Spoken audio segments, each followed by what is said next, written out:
নমস্কার বন্ধুরা, আমাদের চ্যানেলে আপনাদেরকে স্বাগত জানাই। যারা চ্যানেলটিকে প্রথমবার দেখছেন তারা অবশ্যই চ্যানেলটি সাবস্ক্রাইব করে নেবেন এবং বেল আইকনটি দাবিয়ে দেবেন যাতে চ্যানেলে দেওয়া সকল ভিডিওর প্রথম নোটিফিকেশান আপনাদের কাছে পৌঁছে যায়। তো ডিএ মামলার অর্ডার কপি এসে গেছে।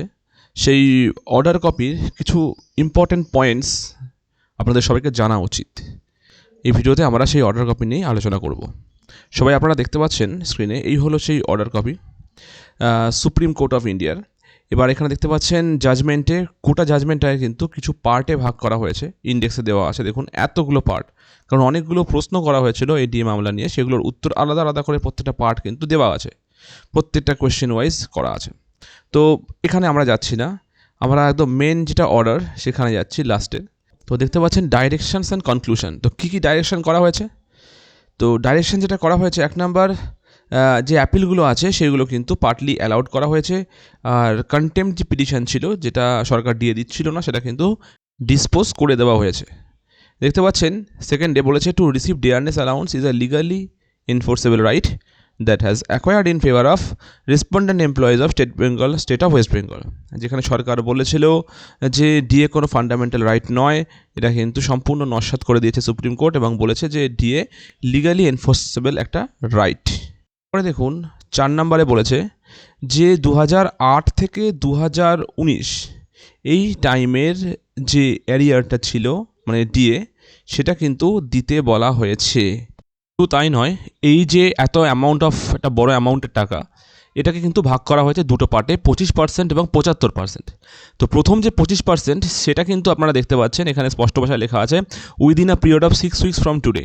এই জাজমেন্ট হওয়ার দিন থেকে 6 সপ্তাহের মধ্যেই কিন্তু 25% যে ডিএটা সেটা কিন্তু দিয়ে দিতে হবে।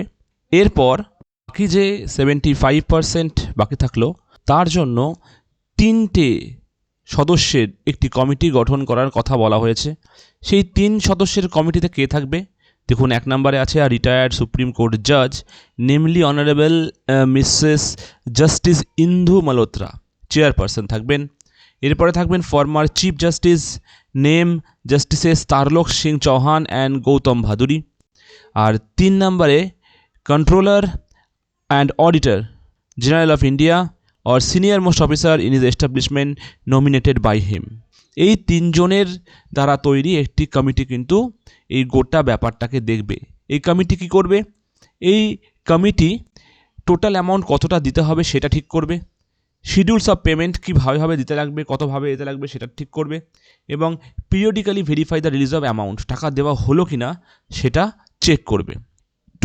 The exercise to determine shall be carried out before 6th March. এই টোটাল ব্যাপারটা কিন্তু 6 মার্চের আগেই কমপ্লিট করতে বলা হয়েছে এই কমিটি গঠনের ব্যাপারটা। এরপর থেকে ইনস্টলমেন্ট ওয়াইজ 31শে মার্চের মধ্যে কিন্তু কমিটি সম্পূর্ণ যাতে টাকা পেয়ে যায় সবাই, সেটা মানে কনফার্ম করবে। এছাড়াও দেখুন স্পষ্ট ভাষায় বলেছে যারা অলরেডি রিটায়ার করে ফেলেছে তারাও কিন্তু এই বেনিফিটের এন্টাইটলমেন্ট হবে, তারা কিন্তু এর মধ্যে এন্টাইটেল থাকবে, তারাও কিন্তু টাকাটা পাবে। দেখুন বলা আছে 15ই এপ্রিল কেসটি কিন্তু আবার উঠতে চলেছে। কেন? কারণ হচ্ছে ফার্স্ট পেমেন্ট কমপ্লিট হয়ে যাওয়ার পর তার স্ট্যাটাস কি, টাকাটা কতজন পেলো, কীভাবে পেলো, এই সম্পূর্ণ স্ট্যাটাস নিয়ে কিন্তু 15th এপ্রিল কেসটা উঠবে ফর কমপ্লায়েন্সের জন্য। এছাড়া যাবতীয় পেন্ডিং অ্যাপ্লিকেশনস কিন্তু ক্লোজ করা হয়েছে এবং কেসটিকে ডিসমিস করে দেওয়া হয়েছে। তো এই ছিল অর্ডার কপি।